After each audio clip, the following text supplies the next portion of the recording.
6장 12절 13절.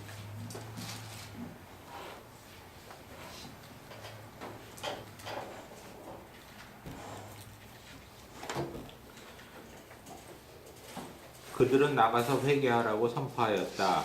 그들은 많은 귀신을 쫓아내며 수많은 병자에게 기름을 발라서 병을 고쳐주었다.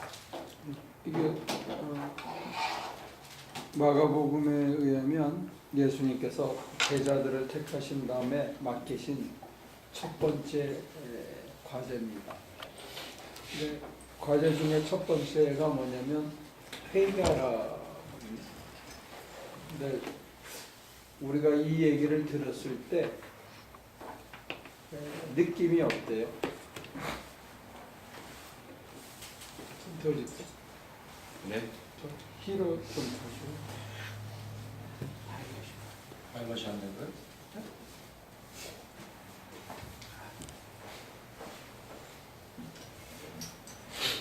회개하라. 네가 나한테 와서 회개하라. 그러면 기분이 어떨 것 같아요?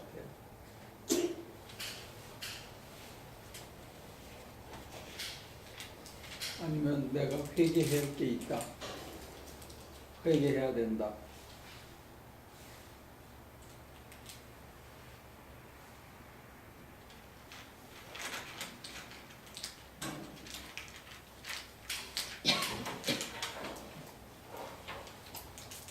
누가 와서 회개하라 이러면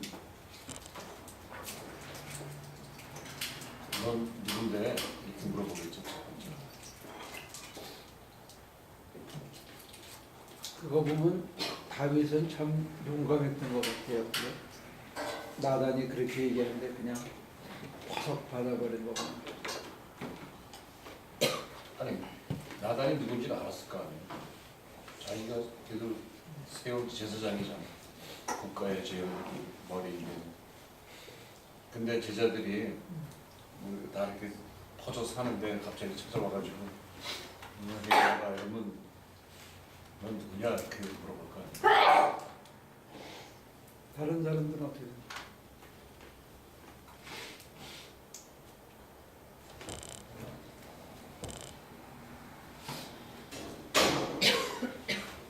미스터 벨로 회개할 게 있어요? 많죠? 많죠? 많아요? 백집사님은 어때요? 회개할 게 많아요?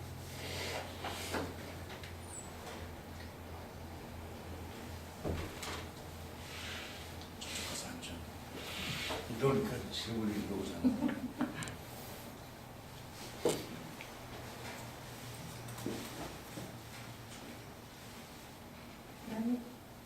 많이 했어요. 많다는 거는 현재형이고 많이 했다는 얘기는 과거형이거든요. 그럼 지금 전에만큼은 안 하는데 그래도 하죠. 회개할 게 있다.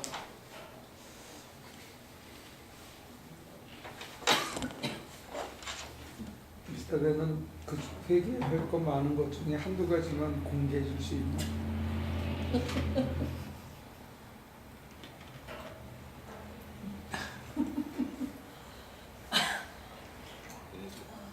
더 솔직히 얘기하면 회개보다는 이제 의심 뭐 그렇게 얘기할 수 있는. 그러니까는 과연 지금 맞게 가고 있는 건가 라는.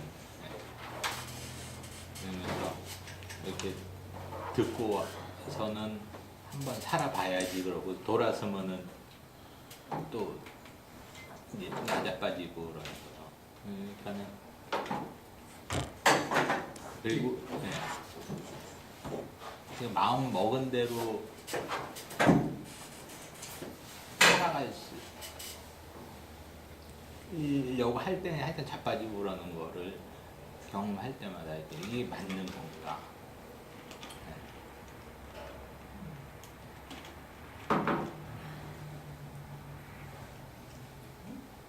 그래서 뭘 회개해?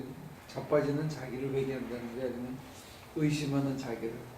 의심하는 저를 자빠지는 자기에 대해서는 회개 안 하고요. 자빠진다고 그러셨으니까요. 자빠진다고 항상 그러셨으니까 자빠질 거는 알지만은 자빠질 때 이제 그런 마음이 돌아서는 것 같은 그런 거를 자꾸 의심이 들고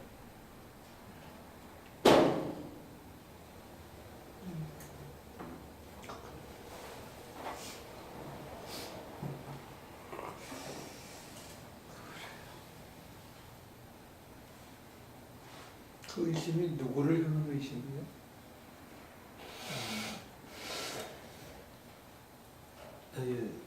얘기를 하면은 그러니까는 저 일요일에도 이제 그 주제가 그거였잖아요. 예수님이 내 안에 계시는가. 근데 목사님이 옛날에 예수님보다 하나님이 내 안에 계시는가라는 생각을 많이 하셨다고 그랬잖아요. 그러니까 저도 아직도 그 단계인 것 같아요. 그러니까 예수님이 내 안에 계시는가라기보다는 그러니까는 예수님보다는 하나님을 예, 그러니까는 좀 그러니까는 이렇게 비교 단위로서 마음속에 만들어 놓고 예수님보다는 하나님을 마음속에 모셔야 되는 그런 제 모습을 볼 때 그러니까는 왜 이렇게 비교를 하고 왜 그러니까 더 큰 존재를 모시려고 그러는 내 마음이 있는 건가라는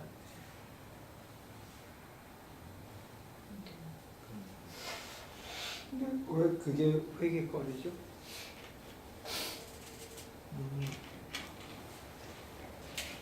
정립이 안 돼서 그런 것 같아요.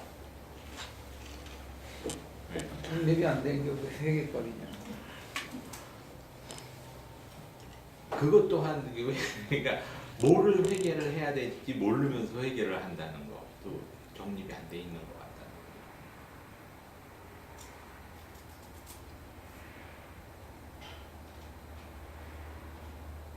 그러니까는 지금까지 살아면서 그거에 대해서는 이제 확실히 알겠는 게 그냥 잘못하는 거하고 죄 짓는 거하고의 차이점은 이제 당연히 이제 알겠거든요. 근데 정말 이게 죄인지 예, 잘못하는 거에 대해서는 잘못한다는 거는 확실히 아 내가 잘못하고 있구나라는 거를 이제 매일매일 느끼면서 살아는 가는데 이거는 죄인가? 그러니까는 아직 거기까지 정립이 안 돼 있는 거죠. 예, 내가 이걸 쉽게 죄를 졌다고 회개를 해야 되는 건가?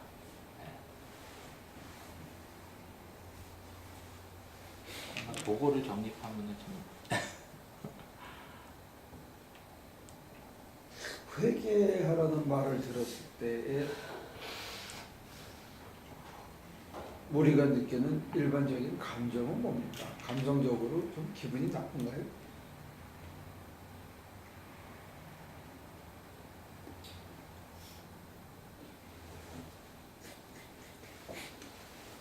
나쁠 수 있죠. 나쁠 수 있는데 그게 꼭 나는 회개거리가 없는데 왜 네가 나를 회개하라느냐 해서 나쁜 거 그런 것만은 아닌 것 같고 들킬 것 같죠. 엉뚱한 놈이 와가지고 나보고 회개하라는데 괜히 덜컥 내가 뭐 잘못하고 있나? 이런 들킬 것 같죠. 그게 떠버리니까 사실 그래서 기분 나쁠 수도 있겠죠.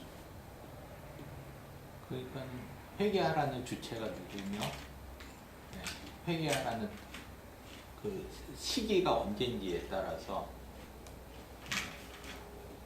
기분이 나쁠 수도 있고 정말 무릎 꿇고 회개할 수밖에 없는 순간. 회개하면 우리한테 덕이 되나요?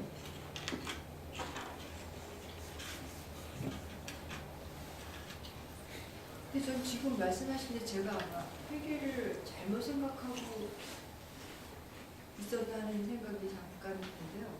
저는 회개하는 것은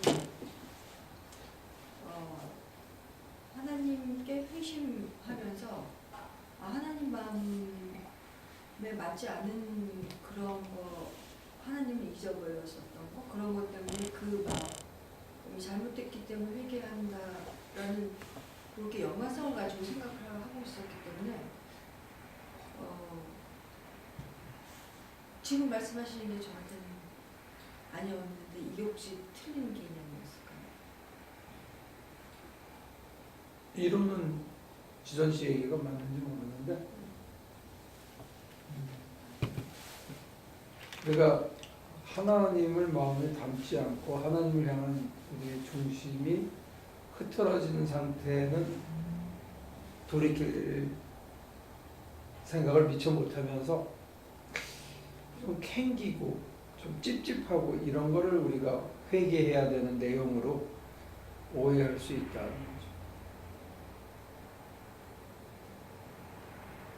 특히 뭐 윤리적인 행동이나 뭐 누구 미워하고 이런 것들을 우리는 회개거리로 주로 생각하는 경향이 있는 거고, 또 그것도 안 하면 좋은데 보다 본질적인 의미의 회개가 뭐냐, 이제 그런 거죠. 그런 맥락에서 미스터 베가 얘기한 언젠가 세월이 지나서 예수님과 또 우리는 예수님이란 어떤 그 주체적인 형식, 양식, 가장 삶의 역사적으로 드러났던 구체적인 삶의 양태로서의 예수와 그 삶, 또 그분의 영, 그분의 통해서 우리가 알게 된 하나님의 그 본마음이랄까, 본체, 이런 것들을 이제 우리가 그 본질을 수용한다는 면에서 이제 일치가 되는 때가 올지 모르죠. 근데 지금은 그걸 찾아가고 있는 것은 사실은 회개거리가 아니고 탐구거리죠.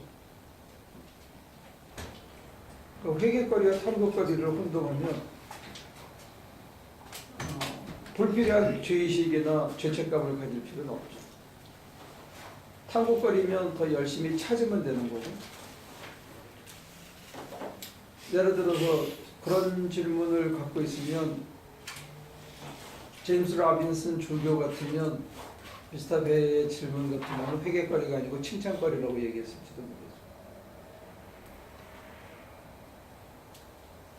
근데 이제 파급된 문제에 있어서 우리의 감성적인 태도가 정말 진지하게 추구하고 그 참된 진리가 뭔지 추구하는 자세하고, 내가 뭔가 이거 잘못하고 있는 게 아닌가 하나님한테, 이런 태도로 우리가 하나님을 바라봤을 때 나한테 돌아오는 게 상당히 다를 수 있다는 거예요. 내 행동 제약이나 이런 것들이.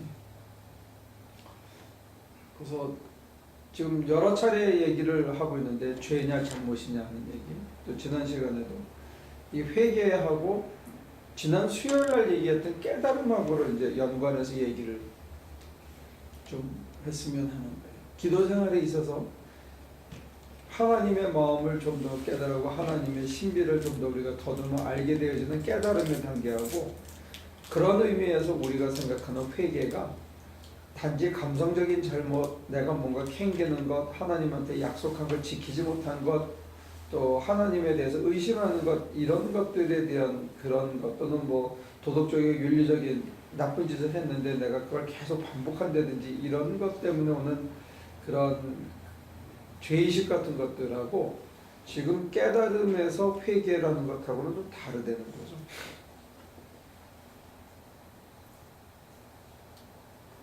회개하고 깨달음은 기도 생활에서는 밀접하게 이어져 있다고 보시면 됩니다. 그런 의미에서 보면 회개는 감성적으로는 가치 중립적이고 자기 가슴을 막 내려치고 나는 나쁜 년이야 뭐 이런 건 아닌 것 같아요. 그래서 깨닫는다는 거하고 회개한다는 것, 하나님 나라가 가까이 있다. 몰랐어. 하나님 나라가 가까웠다는 거를. 근데 그걸 내가 어머 그렇구나 깨달았어. 그리고 그걸 받아들이고 그 다음에는 내 행동 양식이나 삶의 긴박성이나 애티튜드가, 사람을 대하는 태도가 확 달라지는 거, 이게 회개거든요. 하루가 정말 소중한 거구나 하고 획 돌아서는 거예요. 내가 이렇게 살면 안 되겠구나. 이 깨달음하고 회개는 이어진다는 거죠. 회개를 막 맨날 땅을 치고 잘못했어요. 근데 잘못했다고 그런다고 해서 고쳐지느냐? 안 고쳐진다. 우리 힘으로 잘 안 고쳐진다. 저도 개신교 신앙의 선배들이 깨달은 거는 내가 결단하고 길어야 3일 간다고 보는 거예요. 은총의 도움 없이. 그리고 그런 거 정말로 영적으로 자라서 성화되어서 모든 면에서 거룩하고 모든 면에서 흠이 없는 사람이 되어질 수도 있겠죠. 언젠가는 되면 좋겠고. 근데 그 전에 그거 가지고 미리 고민하고 괴로워하고 힘들어하지 말아요. 지금 더 급한 게 있다는 거죠. 지금 더 급한 게 뭐냐. 저는 여러분들을 윤리적인 면죄부를 주려고 이런 얘기를 드리는 게 아니고 그 여러분과 제가 생각하는 윤리적으로 아무런 무흠한 인간이 되기까지는 그 세월이 너무 오래 걸린다는 거예요. 그거는 완성의 열매로서 드러나는 거지 지금 내가 그거를 다른 어떤 이익 때문에 체면 때문에 아니면 내가 누구네 집안의 가장이니까 어떤 이런 것 때문에 지키는 거는 그 영적인 삶의 열매로서 그런 게 나오는 건 아니거든요. 그러니까 전후가 바뀌는 행동을 많이 한다는 거죠, 우리가. 급한 거하고 급하지 않은 거를 뒤바뀌는 수가 있다는 그런 얘기입니다. 그런 면에서 깨달음하고 회개는 이게 불가분의 관계라는 거죠.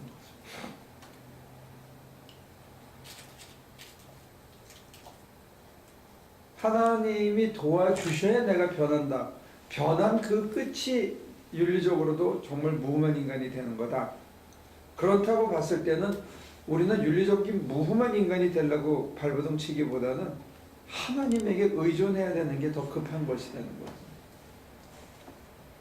왜냐하면 우리 스스로 해가지고 안 되는 거라며. 안 되는 걸 하려고 그러면 결국은 착각에 빠지거나 양심이 화해먹거나 아니면 가식적인 행동을 하게 되니까 그거는 자기 자신한테 아무런 도움이 안 되는 거죠. 그런 맥락에서 본다면 하나님을 찾는 것이 먼저라는 거죠. 근데 그 순서를 우리가 자꾸 바꿔보면 불필요하게 자기 혼자만 괴로워해.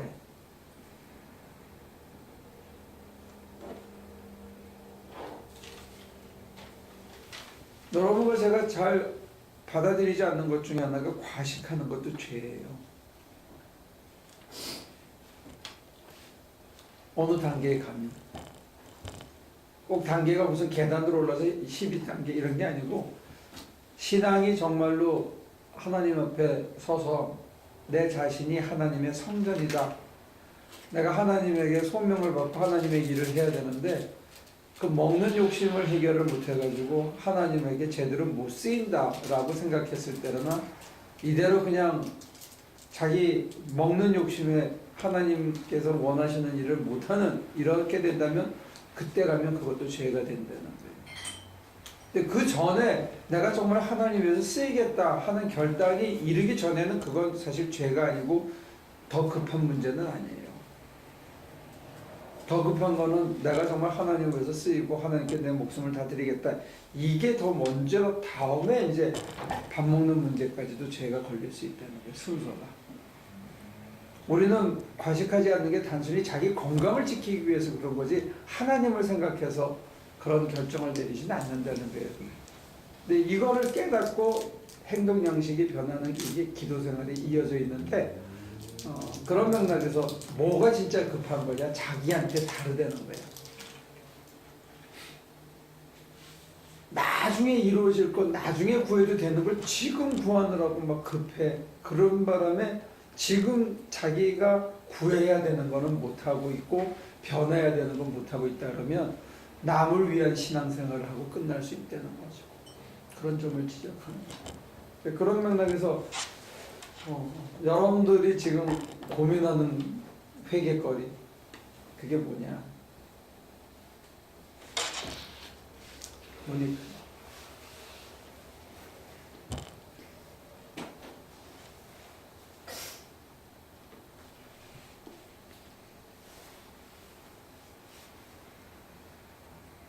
거기서부터 말해요. 네.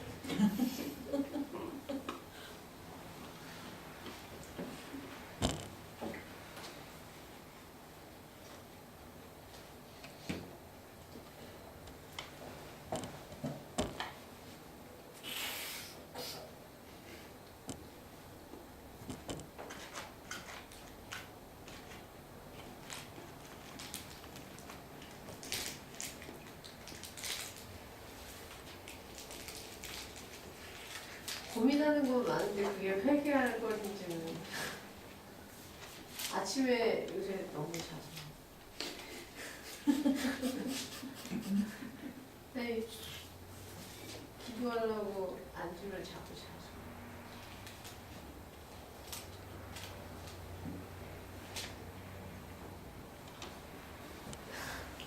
이게 회개거리냐? 그게 회개거리죠. 고민이에요 그게 그리고 또 하나는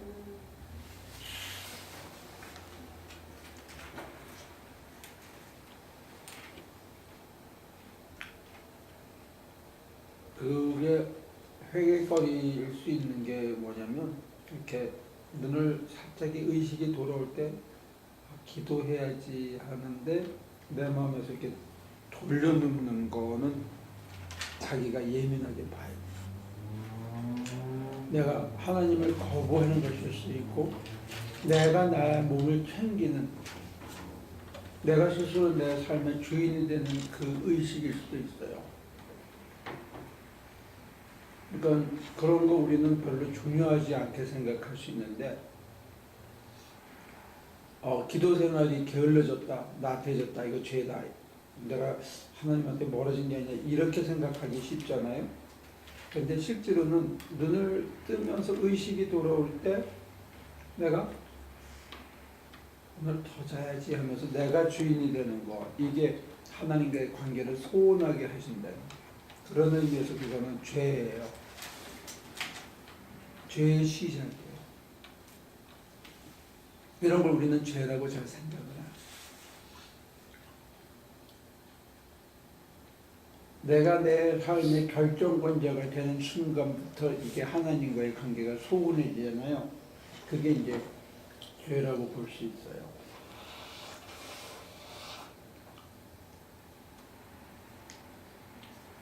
이해가 됩니까? 그거는 자기가 살펴야 돼요. 내 마음에도 이렇게 등을 돌리는 게 있는 하나님을 향해서. 근데 그거를 잘 살펴서 들어가고 회개하기 시작하면 하나님을 향하는 원망이라든지 섭섭함이라든지 이런 것을 찾을 수 있어요. 그리고 또 하나 찾을 수 있는 것은 내가 내 삶에 대해서 지쳐가고 있는 게 아닌가 하는 것도 찾을 수가 있어요. 그러니까 그게 사소해 보이지만 사실은 자기 스스로가 굉장히 뭔가를 감지하고 시작한 건데 이 감지하기 시작하면서도 우리가 이런 대화나 이런 게 없으니까 처방을 잘 모르는 게 아닌가. 내 경험으로는 그래요.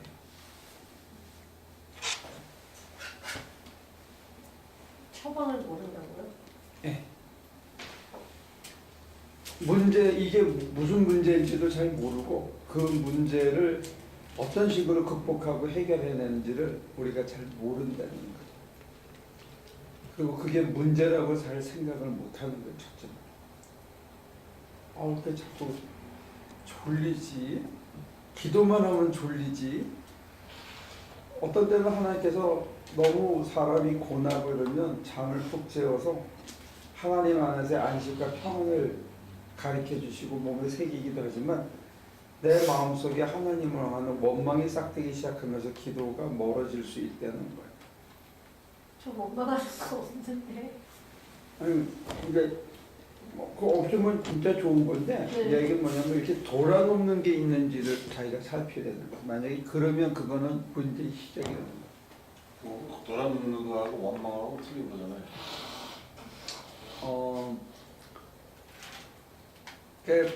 기도 생활이 계속 돼서 정말 합의를 경험하고 그럴 때는 저절로 이렇게 앉아서 이렇게 자동으로 몸이 따라주거든요.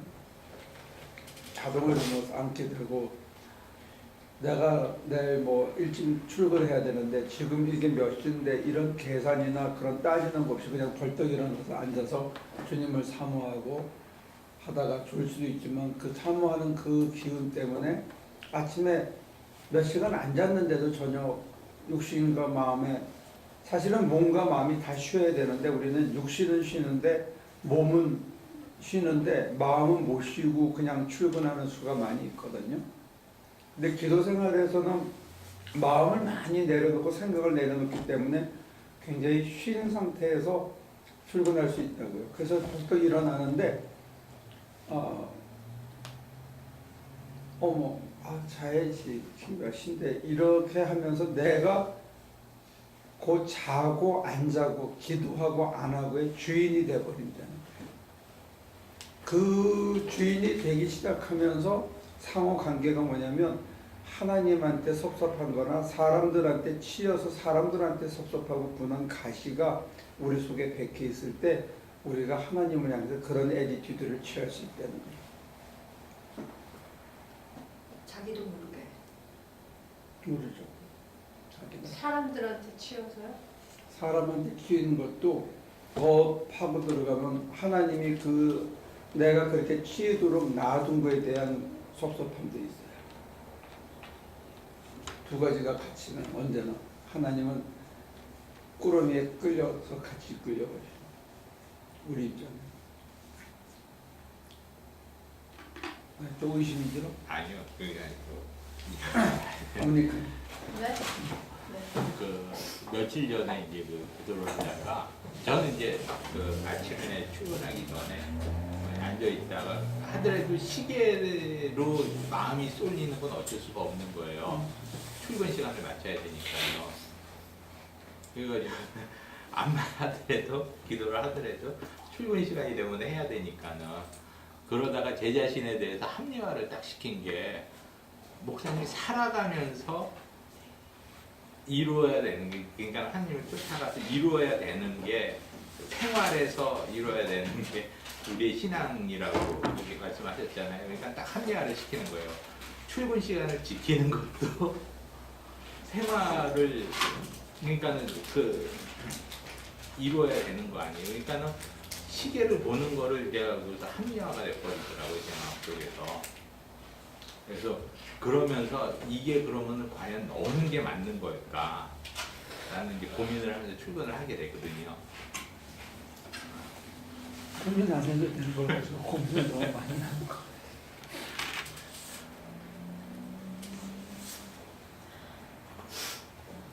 출근을 정확하게 해야 되고, 가는 시간이 너무 적은 사람들은요, 토요일이나 금요일이나 이런 하루를 일주일에 하루 정도를 이렇게 뛰어서 조금 늦잠을 자거나 하는 각오로, 아니면 밤을 좀 늦게까지 세운다, 기도하다가 잠들어 본다, 이렇게 해서 그 시간을 조금 더 늘구는 의도적인 노력도 필요할지 몰라요. 왜냐면 기도를 오래 하다가 보면 아무래도 많이 맑아지고 고요해지는 어떤 그런 감각이 생겨요. 몸으로 하는 거는. 그러니까 우리가 예를 들어서 전기를 하다가 보면 이렇게 껍데기를 벗기는데 어느 때가 되면 자로 재지 않아도 이게 half inch예요. 5/8 정확하게. 눈하고 이게 정확하게 하고 조금 길면 자기가 잘라요. 이게 몸에 배해서 그런 거예요. 그런 것처럼 기도 생활을 하다가 보면 몸에 배해서 내 영이 이게 고나구나, 또는 피곤하구나, 아니면 번잡하구나, 많이 업셋돼서 지금 굉장히 긴장한 상태로 지나가고 있구나 하는 거를 기도 생활 속에서 자기가 확인할 수 있거든요. 근데 그 감을 가지고 하루를 살다가 보면 어느 순간 자기가 오버하고 있는 걸 스스로 느낄 수가 있다는 거예요. 그러니까 그때는 하나님을 그 순간에도 의식하는 거지만, 오버해가지고 이렇게 하이돼서 승질이 난 상태에서, 아니면 이렇게 막 흥분한 상태에서 이렇게 지내거나 또는 마음이 막 심란한 상태에서 지내는 거를 자기가 감지할 수 있어야 된다는 거예요. 그래야 혼자 행동하지 않게 돼요. 하나님을 이렇게 따돌리고 혼자서 행동하는 그런 일을 안 하게 된다. 자기 감성에 자기가 치여가지고 그때는 자신한테 확실하게 해가 되는 결정을 해요. 그 상태에서 내리는 어떤 결정이나 어떤 행동도 자기한테 도움이 안 돼요.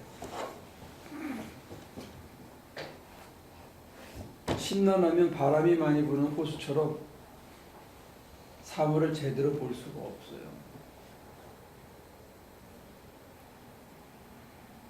어디서 얘기가 넘어갔지? 사람한테 치이면 하나님한테 원망은 없어도 사람에 대한 원망은 있나?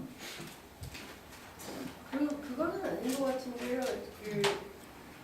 예전에 그러셨잖아요. 무슨 그러니까 전에 기도하면서 경험했던 것을 다시 그러니까 그거를 찾아간다든지 그걸 비교를 한다든지 하면 안 된다고 하셨어요. 네? 무슨 뜻인가? 앞뒤가 빠져. 아니, 그러니까 전에는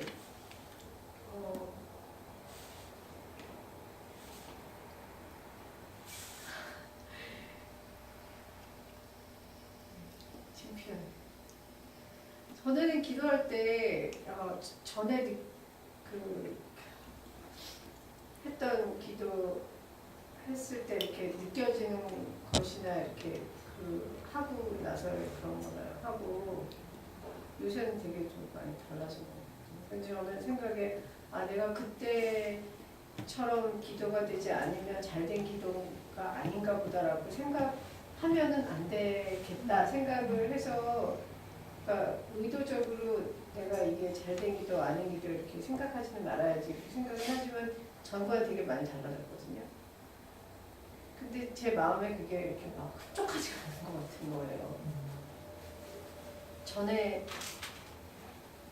느꼈던 그런 마음이나 느낌이나 제 기분이나 그런 건 아닌 것 같은 거예요. 그렇다고 해서 제가 되게 처음에 좀 요 근래 들어서는 내가 제대로 못하고 있는 건가? 막 이런 불안한 마음이 좀 들더라고요. 근데 그건 아닌 것 같은데 하관 그러니까 중간에 깨거나 자기 전이나 시간은 의도적으로 더 기도 시간을 줄여지면 안 되겠다 생각해서 하기는 하는데 이게 막 하다가 꼬꾸라져 있는 것 같아요. 너무 작은 거예요. 아니 자기도 모르게 비몽사몽에 떨어져 자는 거는 네. 그거는 저는 그렇게 고백해요. 하나님께서 우리에게 쉼을 주기 위해서 그냥 쉬게 하고 그걸 통해서 우리 인생도 맡기게 하는 거예요. 전부 다. 낮에도. 우리는 고민하고 이거 어떻게 하나 걱정하고 계산하고 염려하는데 그냥 쉬듯이 그냥 일하고 그만큼만 하면서 그만큼의 열매만 가지고 그냥 지내면 이게 되는 걸 몸으로 미리 보여주는 게 아닌가 저는 그렇게 이해하고요. 두 번째 전에는 환희와 희열이 있고 그 향기가 있고 전만한 편안한 게 있었는데 이제는 그런 게 없다. 그러면 그것도 어떤 의미에서든지 전진하고 발전하는 거고요. 그리고 그런 열매가 없어도 그런 어떤 보상이 없어도 하나님을 여전히 사모하고 더 갈망하고 내 생활 속에서 그렇게 실천해 나가면서 생활하면서 하나님께 맡기는 삶이라는 게 이런 거구나 하면서 기도 시간만이 아니라 일하는 시간에서도 하나님께 맡겼을 때 내가 그걸 의식하거나 실천을 그렇게 안 하고 살 때보다 이게 훨씬 내게 정말 평안을 주시는 삶이구나 이게 이제 몸에 배어져야 자기 있게 되기 시작하죠.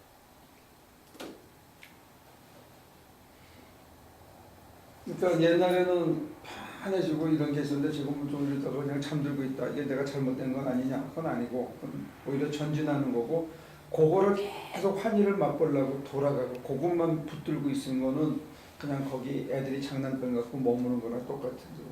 우리의 영적인 순례는 계속 진행돼야 되는 거예요. 근데 그 진행돼야 되는 속에서 내가 이렇게 받은 그거는 이제는 생활 속에서 하나님께 내가 기도하다가 잠들었어. 근데 눈 떴더니 정말 편안하게 잔 거예요. 그 불편한 자세인데도 잘 잤어. 그럼 생활에 나가가지고 뭘 고민하고 뭐 이렇게 막 어떻게 빨리 어서 이루어지고 그렇게를 하는 게 아니고 하나님이 내게 안식을 주듯이 하나님께 내 마음을 드리고 걱정을 드리고 맡기면서 그냥 하루에 묵묵히 맡겨진 일을 그냥 감당하고 그걸로 자족하기 시작하는 걸 연습하는 거예요.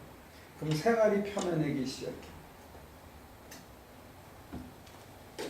이게 기도와 생활이 일치되기 시작하는 하나의 과정이라고 생각해요. 근데 왜 이렇게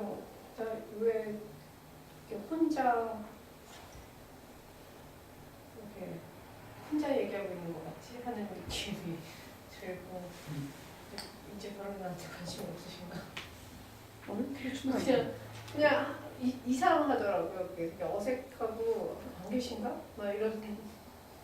근데 그런 의심 같은 거는 뭐 별로 도움은 안 되는데 이제 그거를 이게 내가 지금 맞게 하고 있는 건가? 막 이런 생각이 들고. 미스타베나 모니카 씨는 지금 같은 그 통로를 지나가고 있는 것 같은데 그런 맥락에서 그걸 이제 생활 속에서 확인하는 거예요. 맡겼을 때 생활이 훨씬 편하고 사람들이랑 덜 부딪히고 사람들이 웬만큼 지랄을 해도 내가 다 그냥 넘길 수 있는 자기의 변화된 모습을 하나씩 속에 이루어가는 거죠.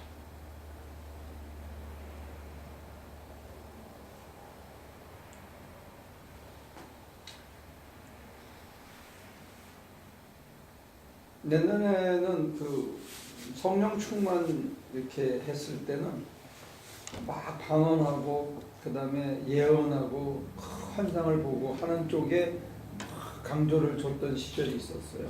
80년대까지 70년대 후반에서 80년대 중반이 최고조였다고 얘기할 수 있겠고 한 10년. 근데 그 희열과 환희 그 다음이 뭐야? 그게 참 애매한 거예요.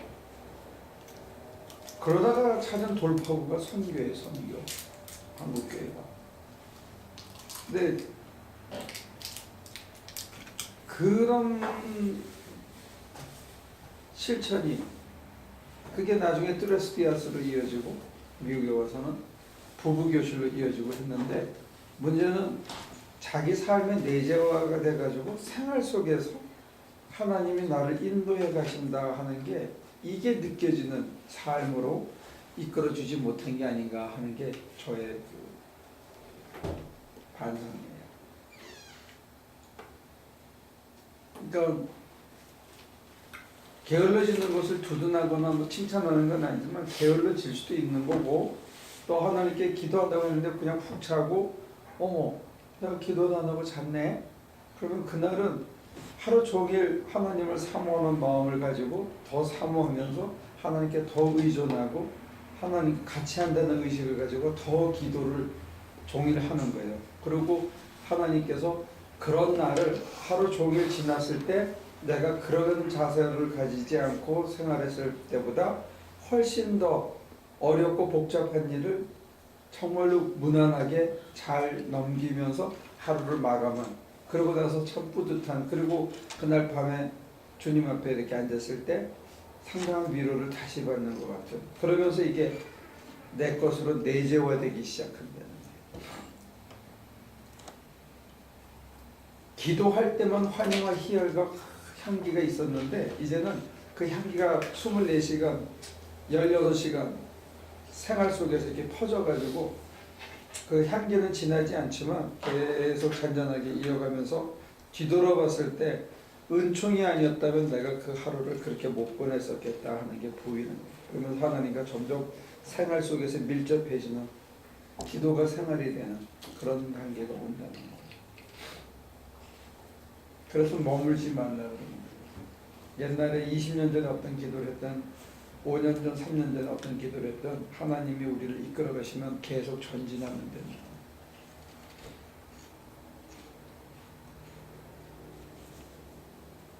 기도가 잘 됐다고 생각하는 것도 내가 주인이 돼서 되는 거예요.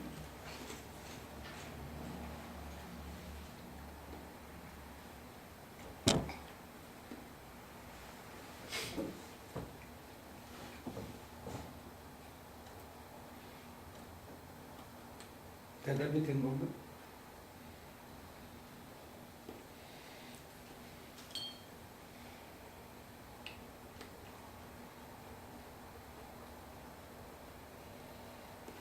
나한테 계속 질문한 사람 중에 하나가 계속 환희 희열이 있는데 어느 날부터 이게 안 된다는 거야. 하나님은 환희와 희열인데 우리 희열이 없냐 이거지.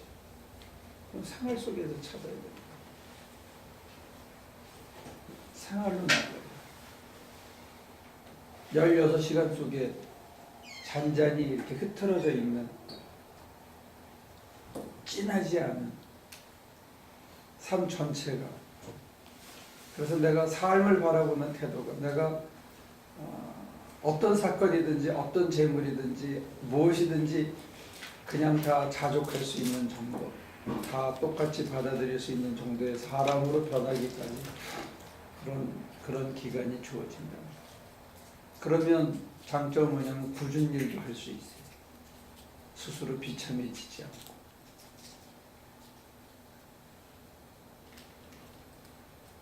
추한 환경 속에서도 그냥 지낼 수 있어. 이 또한 하나님이 이끄시는 연단의 하늘 거다 받아들입니다. 그러면서 이제 여러분과 저의 호불호가 없어지기 시작해요.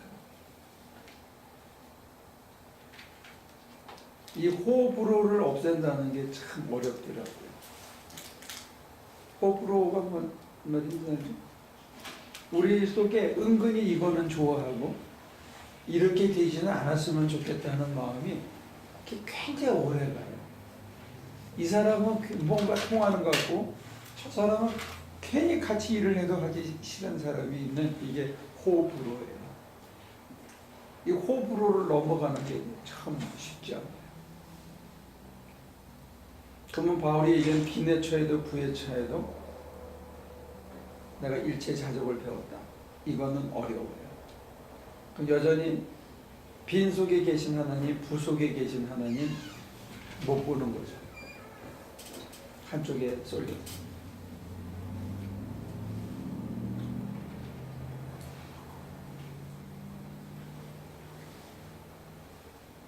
그래서 빈 속에서 하나님이 힘주고 용기 줘서 했던 것에 오는 희열과 환희가 있는데 그 다음에 이쪽으로 넘어가려면 사실은 방향이 돌이켜지니까 이건 회개예요. 방향을 바꾸는 거죠. 근데 여기서는 예를 들어서 거기에 또 빠지거나 탐닉하지 않고 거기에 대해서 여전히 초연할 수 있는 이쪽에서 초연했었다면 이쪽에 와서도 동일하게 초연한 거죠.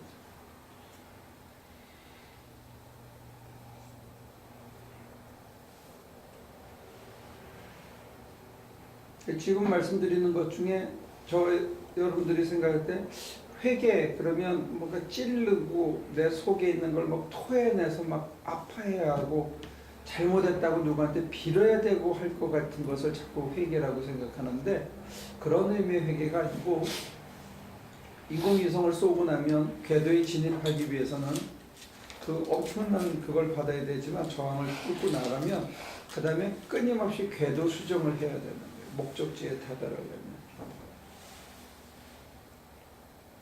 여러분과 제가 하나님 앞에서 베드로 후서의 얘기 들었다면 경건과 그러니까 경건에 이르기까지 절제와 그 다음에 인내와 덕과 이런 것들을 한 칸씩 올라갈 때마다 우리가 방향 수정을 해야 된다는 거예요. 하나님께서 덕을 가리키기 위해서는 얄미로운 놈들이 자주 만나게 해주고 절제를 가리키기 위해서는 뭉청뭉청 흥한 것들이 막 넘치게 해줄 때 내가 절제를 연습하게 합니다. 인내를 하는 거는 언제까지입니까? 하고 기다리게 하심을 통해서 우리를 인내를 주는데 절제하던 생각대로면 인내를 못 넘어가요. 그냥 기다려야 되기 때문에 그냥 마냥 기다리는 거 이거는 진이 빠질 정도. 그래서 우리 속에 있는 모든 가시가 빠지고 내가 하겠다는 생각이 빠지고 그래서 하나님이 하시게끔까지 기다려야 되는 게 이제 인내를 배우는 건데 그 과정에 진입하는 것, 그걸 받아들이는 깨달음과 그 과정에 진입하는 것 이거는 회개예요. 근데 그런 의미에서 보면 여러분들이 어제 했던 것, 어제까지 했던 것에 대한 집착과 이게 강한 끈질긴 게 있는데 요걸 내려놓는 게 이게 회개고 회개는 곧 전진이라는 것.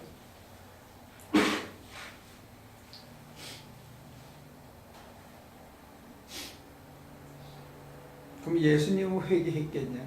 그럼 우리는 팔쪽 뛰죠. 예수님이 어떻게 회개를 하냐고 죄를 안 짓는데 이렇게 이제 우리는 이미 딱 그렇게 못을 바꾸고 얘기하잖아요.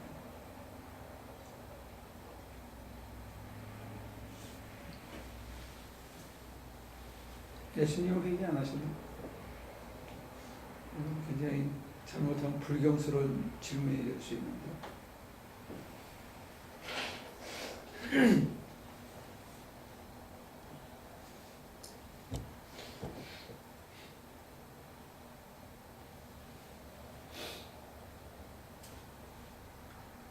예를 들어서 지금 미스터 배가 하나님을 모신다는 것까지는 이게 되는데 예수님을 모신다 그러면 이게 잘 안 되는 거야. 근데 그거를 이게 다르지만 별개는 아니고 같지 않지만 그렇다고 전혀 동떨어진 건 아니구나 하고 이제 소위 말하는 그 양성론적으로 받아들이기 시작하면 그것도 회개예요. 이게 구체적인 삶의 모습에서는 그러면 하나님은 벙하니까 하나님의 마음을 알겠다는 게 우리가 실제로는 참 어려우니까 예수님을 통해서 우리가 하나님의 마음이 이런 거구나. 그렇다면 적어도 내가 아는 한에서는 이 두 마음이 그렇게 크게 다른 건 아니구나. 어느 지점까지 나를 끌고 가기 위해서는. 그렇게 받아들이면 그것도 회개예요. 깨달음이고.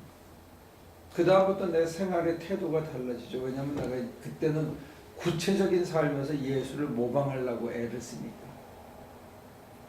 예수의 마음과 예수의 삶의 실천을 내 것으로 삼으려고 내가 행동하기 시작하기 때문에 그게 회개죠. 회개가 다른 말로 하면 깨달음도 돼요? 꼭 아이덴티컬은 아니지만 몰랐던 거를 알았다는 것, 보이지 않는 걸 봤다는 걸 깨달음이라고 할 수 있는데 우리가 기도 생활에서는 하나님이 보여주셔야 내가 깨닫게 되는 거예요. 우리가 깨달았다는 건 불교인들이 각했다는 거하고 조금 다를 거예요. 물론 그 사람들도 가피력이라는 단어를 써요. 그가 도와주심으로 인하여 이 가피력이라는 단어를 써서 살짝 넘어가는데 우리처럼 이렇게 상호 의존적인 관계로서 하나님이 도와주셔서 이렇게 직접적으로 표현은 안 하죠. 뭐 표현이 어떻든지 간에 우리는 하나님이 도와주셔서 내가 깨닫게 된, 알게 된 거예요. 근데 알게 되려면 그분이 이렇게 살짝 보여준 거예요. 그래서 내가 어머 그렇게 한 거예요. 근데 깨달았다고 해서 내가 다 회개가 되느냐? 안 되더라는 거야. 깨닫는 거 있는데 이게 실천이 안 돼. 몸이 안 따라줘. 그럼 완전한 회개가 아니네요. 몸까지 따라가지 않으면. 그래서 회개가 쉽지가 않아요. 그래서 매일 해야 되는데 켈빈은 좀 더 격렬하게 얘기했어요. 매일 십자가에 못 박에 죽여야 된다고. 했어요. 근데 그 켈빈의 후예들은 어떻게 예정됐다고 쉽게 믿는지 참 그 사람들 용감해요. 내가 장로교 신학교에서 가르쳤거든요.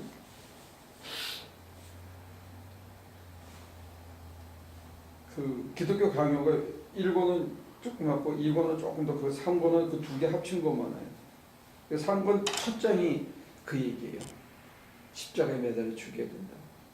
근데 여기 이렇게 줄치면서 내가 보여줬는데 그 얘기가 아니고 예정된 사람들에게 해당하는 얘기다 그러더라고요. 야, 그래서 무섭다. 원전 놓고 강의를 하는데도 그러더라고요. 참 무섭다. 이 고정론이라는 게 그렇게 무서운 거예요. 교리라는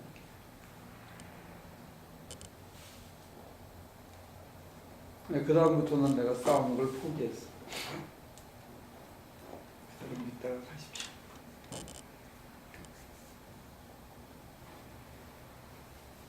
완전한 회개에 이르지 않은 거죠. 회개에 합당한 열매를 거둔 건 못 되죠. 깨닫는다고 해서 우리가 회개에 이르지는 못한 거예요.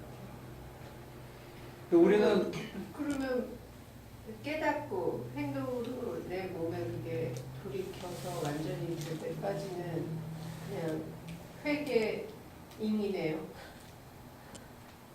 그래서 용서받은 죄인이라고 루터가 처음에 얘기했는데 우리가 그걸 잊어버린 거예요. 여전히 죄인인데 용서해주고 죄 없다라고 의롭다고 칭해주는 칭이라는 걸 굉장히 강조했어요. 근데 이게 개신교의 기둥인데 이걸 잊어버린 거예요, 우리가. 난 용서받은 죄인이야. 시몬 에트 페카토라고 그래가지고 동시에 의롭고 동시에 죄인이라는 게, 이걸 이제 실존주의자들은 지난 시간에 얘기한 것처럼 중간적 존재라고 얘기를 했죠. 루터의 얘기를 중간적 존재라는 철학의 언어로 바꿨는데 실제로는 우리는 용서받은 죄인이고, 그런 의미에서 성화라는 것은 과정을 얘기하는 거예요. 끊임없이.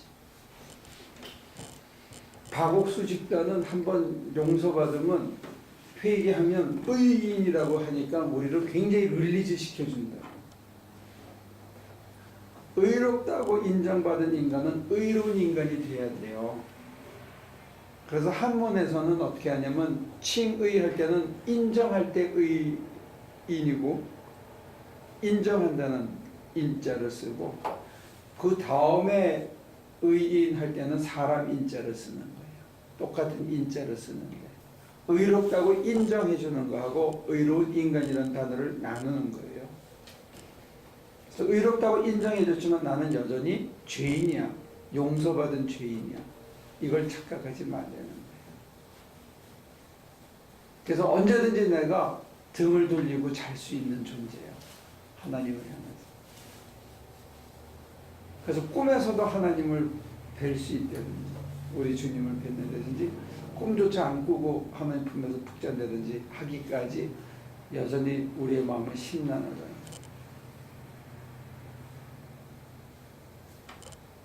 내가 의롭다고 스스로 생각하지 말라는 게, 아직 의인이 안 됐어. 그거는 어떤 면에서 굿뉴스예요. 실수해도 괜찮아. 안 되는 게 당연한 거예요, 사실은.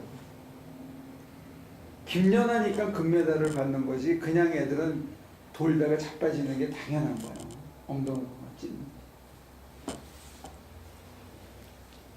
문제는 돌려는 의지조차가 없는 게 문제예요.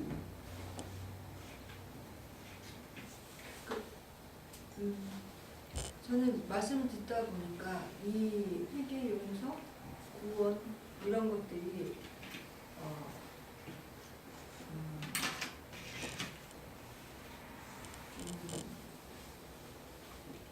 단숨에 이루어지는 것이 아니라 점진적인 거라고 봐야 되나요? 점진적이라는 건 무슨 이렇게 계단을 올라가듯이라는 의미에서 점진적이라는 단어가 갖고 있는 뉘앙스가 있는데, 삶 전체라고 얘기하는 게 더 정확한 표현일 거예요.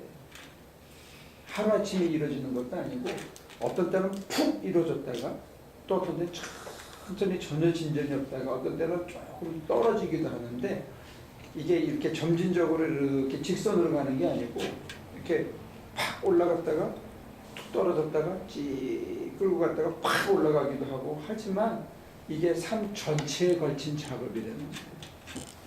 그리고 어느 선에 가면 사람들이 포기하고 싶은 유혹들이 끊임없이 따라오는 그런 거라는 거예요. 그래가지고 팍 올라가서 조금 앞선 사람들의 가장 큰 실수는 뭐냐면, 저 밑에서 조금씩 이렇게 하면서 올라오는 사람들은 무시하는 거예요. 영적으로 잘난 체 하는 사람들이 영적으로 교만해가지고. 근데 이 사람들이 거북이처럼 이렇게 올라오면 놀고 있다가 어느 선에서 자기가 처지기 시작하는 거예요. 그러면 괜히 신앙생활을 포기해요. 이런 실패도 있어요. 신앙생활에는 실패하는 사람들이 의외로 많이 있어요. 우리는 그런 걸 공개적으로 얘기를 안 해서 그렇지.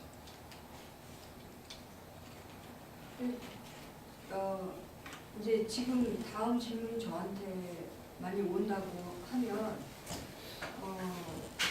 저는 그 말을 하려고 했어요. 깨달음이 있어서 그 어떤 과거에 깨달음 내가 이랬었어 그러면서 이거는 하나님 마음이 아니야 라고 하면서 잘못했다.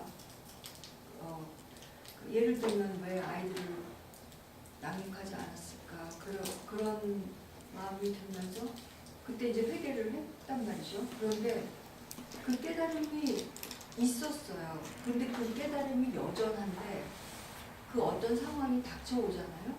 그럼 또다시 사역을 하고 있어요. 그래서 다시 또 그 회개를 하고 있는 거예요. 근데 이것들이 한 10번, 20번을 계속해서 반복을 하고 있거든요. 그래서 이제 회개를 해야 할 거리가 없다기보다 왜 그 지나간 옷을 자꾸 주워 입느냐 그런 거에 대한 답답함? 이렇게 나눠서 보셔야 돼요. 미스컨덕트하고 회개하고는 안 맞는 거예요. 애들을 양육을 잘못하고 애들한테 막 이렇게 지시해가지고 무슨 사육하듯이 애들한테 그렇게 했다. 그거는 내가 엄마로서 미스컨덕트한 거예요. 행동이 잘못된 거예요. 행동 장애가 온 거라고. 그거는 회개거리가 아니라고요. 회개는 하나님한테 하는 게 회개거리예요. 하나님을 향한 중심에 흐트러진 거를 하는 거고, 이거는 행동이 잘못된 거는 고치거나 나는 아무리 고치려고도 안 되니까 난 뭐 그렇게 살다가 죽거나 둘 중에 하나예요. 아니면 하나님 도와주세요. 이걸 좀 고치게 도와주세요. 근데 이게 고쳐지는 거는 인격적으로 무지하게 고양돼야 그때 고쳐지는 거라고. 지금은 안 고쳐져. 이게 더 쉬운 것 같지만 이거는 안 고쳐지는 거예요. 이거는 정말로 인간이 변해서 이렇게 하늘 가까이 가야 자신의 아킬레스건이 없어져요. 뭔 소리인지 이해가 돼요? 네. 우리들은 이걸 자꾸 고치려고 그러는데 이거는 내 능력으로 고쳐지는 게 아니야. 나는 딱 보면 이게 돈이 먼저 계산이 확 된다. 이거는 내 능력으로 고쳐지지가 않아요. 그거는 정말로 깨닫고 모든 게 좋아져서 이쯤 가야 고쳐지는 거예요. 근데 그 당시에 이제 결론만을 얘기해서 그렇지만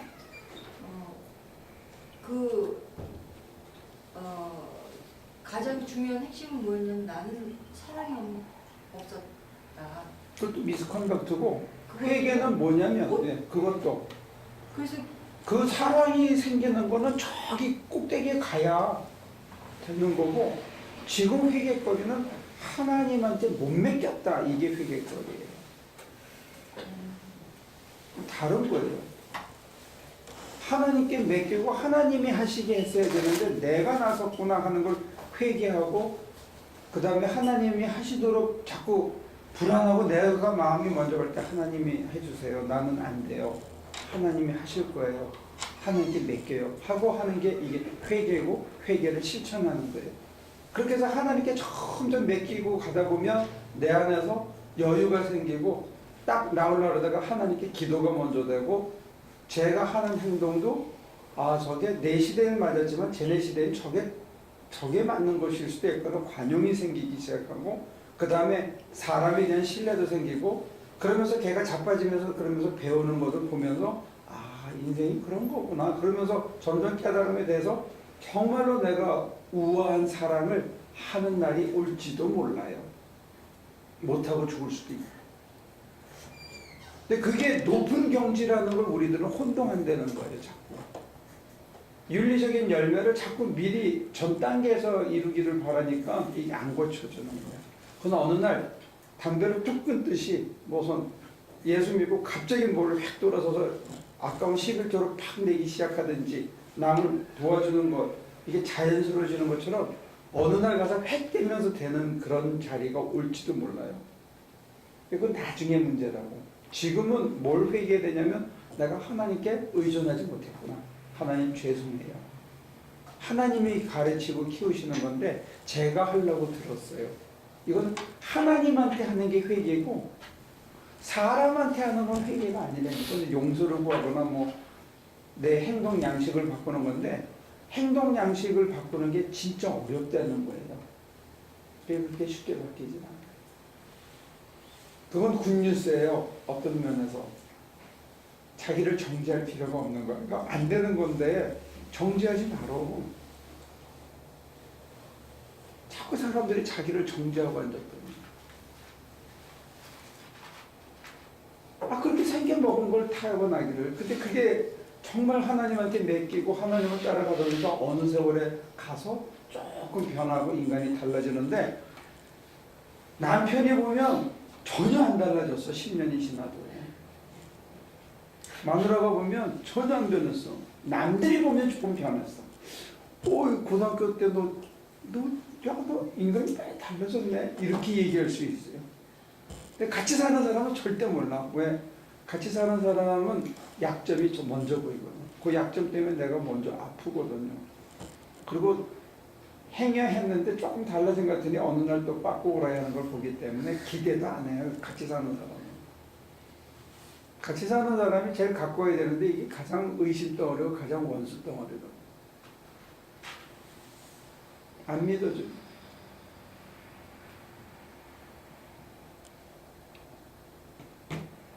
자기 남편 존경하고 자기 마누라 존경하는 사람은 진짜 축복받는 거예요.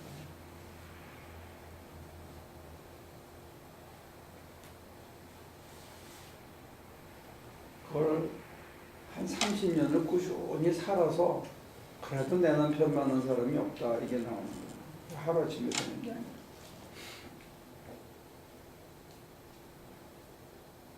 회개하고 내 행동이 잘못된 건 이거 다른 거예요. 회개는 하나님한테 하는 거예요. 그게 죄예요.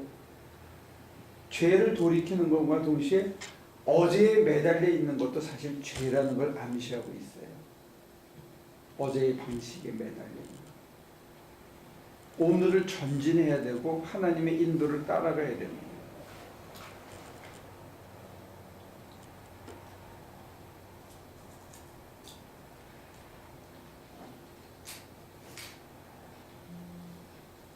그래서 발전이 있는 거예요. 그래서 어디까지 이르느냐? 너희 아버지가 온전한 것이 너희도 온전해라. 우리가 거기까지 초대받는 거예요. 우리는 지금 자꾸 딴 데 매달려서 묶여 있는 거예요. 그래서 와이트헤드라는 사람은 트리비얼리티를 이블이라고 불렀어요. 사소한 거에 묶여 있는 거를 내 인생을 사소한 데 묶여 있거나 사소한 결정을 자꾸 하려는 그 트렌드가 그 바이어스 자체를 악이라고 불러서 그건 굉장히 무시무시한 얘기예요. 철학자가 악이라고 불렀대요. 우리 인생이 작지 않은데 축소지향적으로 조그맣게 해놓고 사는 거 이걸 악이라고 불렀어요.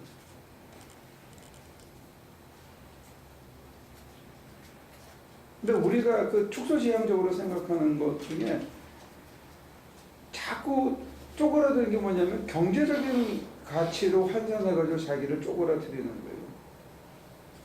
경제적인 가치는 사람의 잣대지 하나님의 잣대는 아니에요. 그리고 하나님은 그걸 벗어나서 계속 우리가 전진하기를 봐요. 아골골짝과 푸른 초장과 원수의 목장과 그걸 계속 지나가면서 그 속에서 필요한 품성을 계속 변화시켜 가기를 원하는데 그때마다 우리는 돌이켜야 되는 거예요. 푸른 초장에 있다 보면 거기서 개기고 싶거든. 그걸 돌이켜야 되는 거예요. 네? 그래서 황량한 사막으로 끌고 가시면 입에서 불평이 딱 쏟아지기 시작하거든요. 그러지 않아야 되는 거예요. 여기서도 견딜 수 있는 내성이 있어야 돼요. 그건 뭐냐면 푸른 초장에서 가까이 맡았던 그 향기 때문에 건조한 속에서도 정말로 척박한 속에서는 그 다음에는 하나님 외에는 아무것도 기댈 데가 없게 해주시는 거예요. 그래야 그 다음에 원수의 목전에 딱 갈 수가 있어. 담대하게. 그게 회개예요. 그 순간이. 돌이키는 게 어제를 포기하고 내일을 향해서 가는 거예요. 내가 예를 들어서 제가 지난 10년 동안 기도 생활을 열심히 했다. 혹시나. 그래서 오늘 이런 것을 전할 수 있었는데 그거 우려먹고 계속 안 하고 계긴다. 그럼 10년 후에는 아무것도 얘기할 게 없어지는 거. 10년 후에 똑같은 얘기 같은데 뭔가 조금 다르고 뭔가 조금 더 쉽고 뭔가 더 심오한 얘기를 할 수 있어야 뭐가 전진이 된 거라고. 맞아요? 여러분들도 마찬가지예요. 옛날에는 다른 사람보다 신앙이 좋았는지 몰라요. 난 지금은 아니에요. 착각하지 말아요. 지금은 지금 해야 되는 거예요. 지금.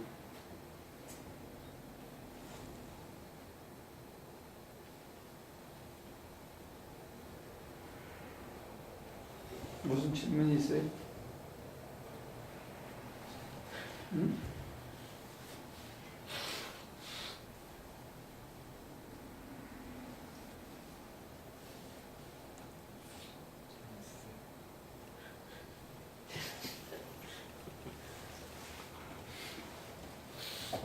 자, 이제 끝내야 되니까 누가 질문 있으면 하시죠.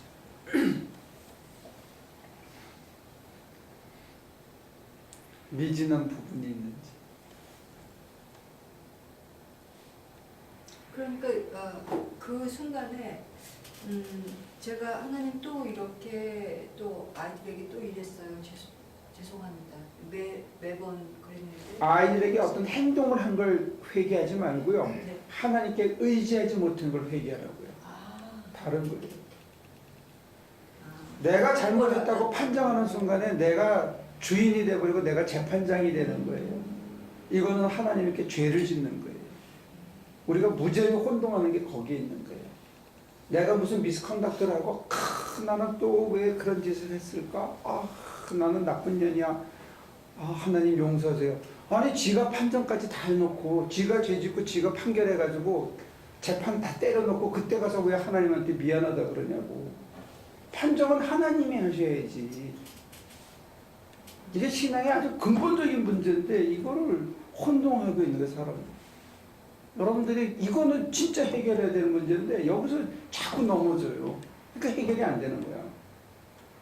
그냥 끌고 나가서 하나님이 알아서 하시게 해야 되는 거예요. 하나님 제 마음이 애들 때문에 너무 힘들어요. 죄송해요. 내 마음이 불편해요. 난 어떻게 해결할 수가 없네요. 도와주세요. 살려주세요. 이게 우리가 하는 기도해야 돼요. 그럼 뭐 하나님께서 너 잘했어. 그럴 수도 있다는 거예요. 그 녀석 가서 혼나야 되는데 너 잘한 거야. 소리 잘 질렀어. 그럴 수도 있다니까요. 잘 때려줬어. 말이 안 되잖아요. 근데 그런 판정을 하나님이 하셔야지. 하나님 제가 말이에요. 제가 장로로서 그때 못 참고 말이에요. 그걸 내가 그냥 들고 그랬어요. 하나님 저는 정말 자격이 없어요. 그건 지가 주인인데. 클리어해. 네. 죄와 내가 주인 되는 게 죄예요. 죄. 그게 죄야. 내가 재판관이 되는 게 죄예요. 내가 형량을 때리는 게 내가 죄예요. 하나님 왜? 하나님이 하셔야 할 일을 내가 하면 이게 죄란 말이에요. 회개는 뭐냐? 하나님이 하셔야 할 일은 하나님께 돌려드리는 거. 이게 회개예요. 내가 딱 하려다 이건 내 몫이 아니지. 하나님 죄송해요 하고 내가 돌리는 게 이게 회개예요. 그래서 하나님의 위로를 받으면서 하나님과의 관계가 더 깊어져. 이게 회개의 삶에서 열매가 나오기 시작합니다.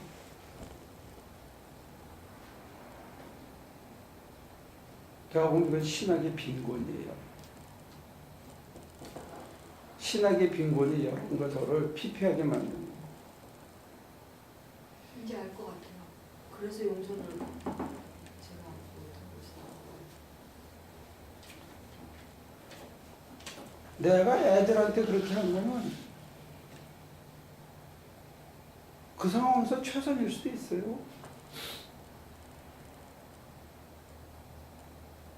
여러분, 하나님이 하셔야 할 일을 자기가 하지 않았으면 좋겠어요. 그래서 루터는 뭐라 그러냐? 용감하게 죄짓고 과감하게 용서를 빌어라. 그 말에 굉장히 함축된 내용이 많은 거예요. 그 우리 몫이 아니래요. 이 사람 진짜 심오한 사람이에요.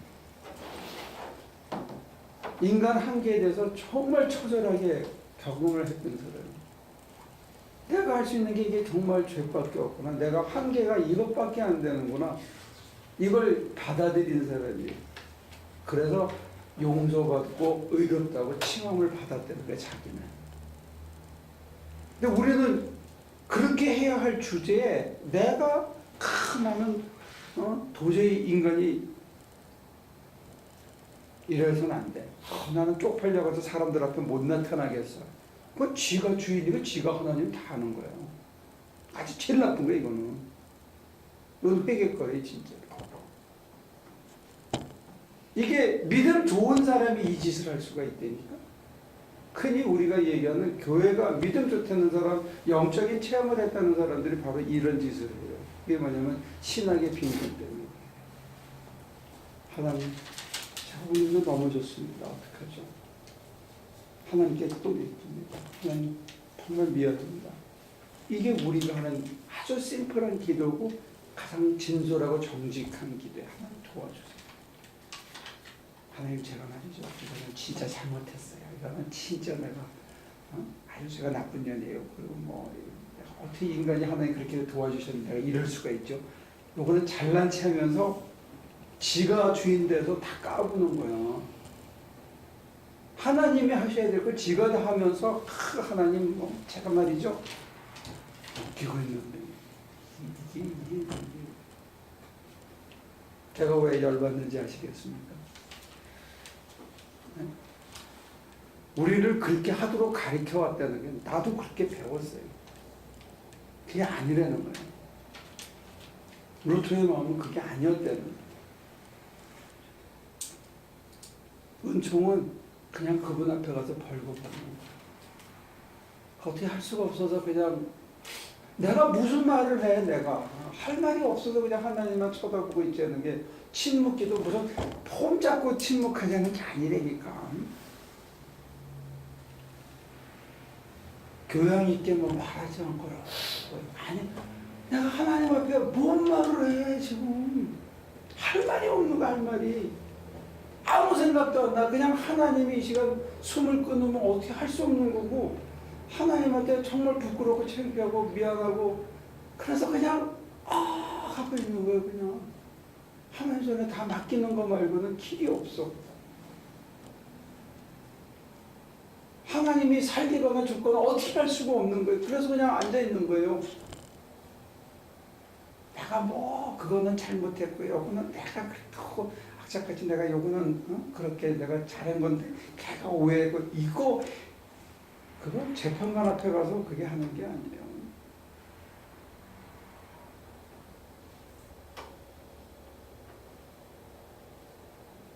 그 찬송가 중에 이제 빈손 들고 앞에가 십자가를 붙드네.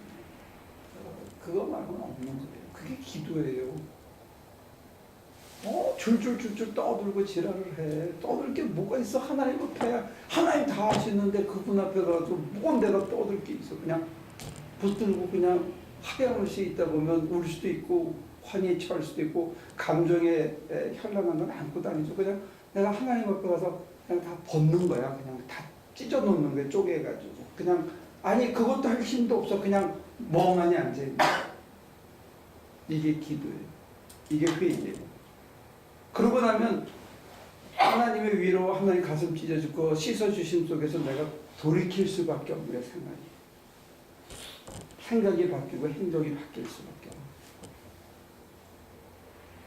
그런 의미에 여러분들은 그런 기도를 잘 안 하는 거예요. 그죠? 아직도 뭔가 이렇게 홀드하고 갑옷을 입고 있고 아직도 자기가 견딜 만한 힘이 있는 거예요.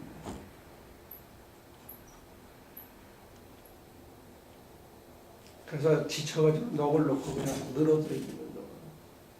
명태만이듯이 늘어지는 거예요.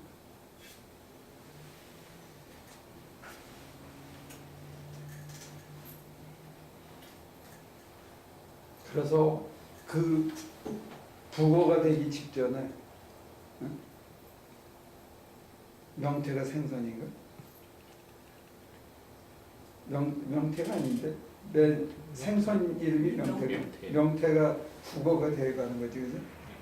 얼면 황태가 되는 거고. 생태. 생태. 명태. 명태는 뭐가 마른 게 명태인가? 아니요. 원래 이름이 명태. 원래 이름이 명태. 명태가 원래 가공 안 하는 거로 그다음에- 요리하는 게 생태고요. 얼은 게 동태. 네, 그 얼리고 꼬독꼬독하게 말리고 쏟아하는 게 황태고 북어는 바짝 말라버리면 북어고. 다리는 그 여전히 지금 명태라고 까부는 애들은 잘못된 거야. 얼리고 반원태. 그냥 북어가 되기 직전에 이 상태로 이렇게 늘어져야 돼.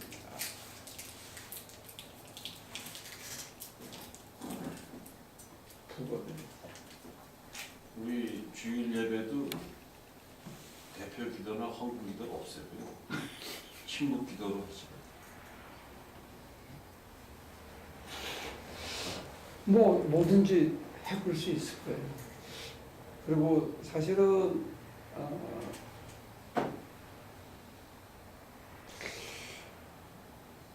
이게 어떤 장로님이 기도하러 올라가서 아버지 해놓고는 계속 울다가 한 5분 10분 울다가 그냥 내려온 적이 있어요. 근데 그런 게 사실은 최고의 예배가 될 수도 있고, 또 목사가 설교하러 올라가서 너무 감격스러워서 그냥 울다가 끝나고 내려오고 그럴 수도 있죠. 꼭 말이라는 게 보조적인 도움이 되긴 하지만 이게 결정적인 건 아닙니다.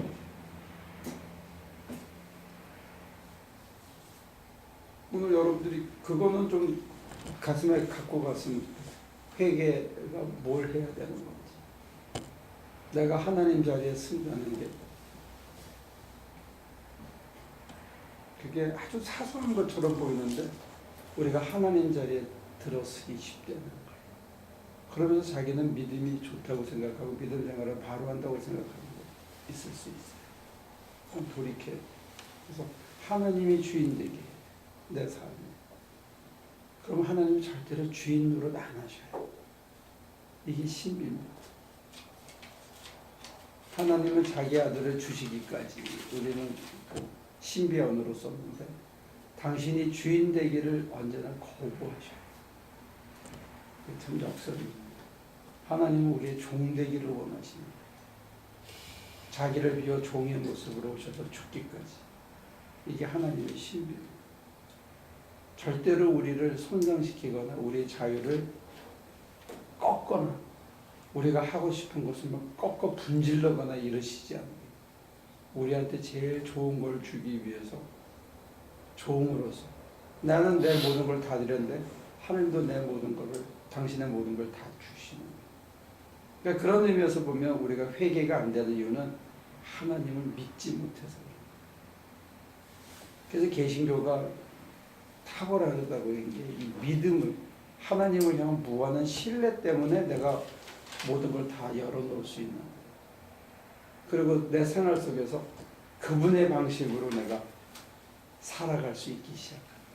이게 회개입니다. 이 회개의 삶은 사실은 믿지 못하면 못합니다. 하나님이 나를 위해서 종 되시기를 마다하시지 않아요. 하나님은 내 자유를 꺾지 않으십니다.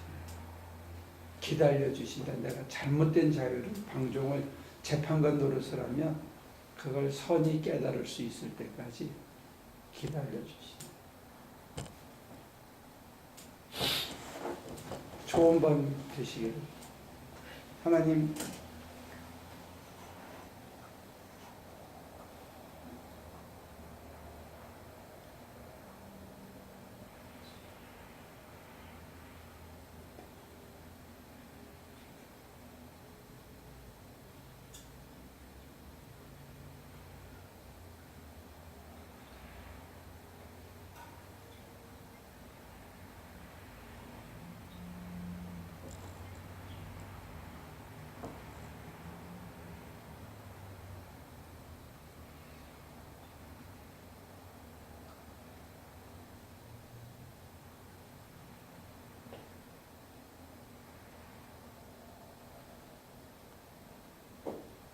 우리 마음속에 늘 가득하여 주옵소서. 예수님의 이름으로 기도합니다.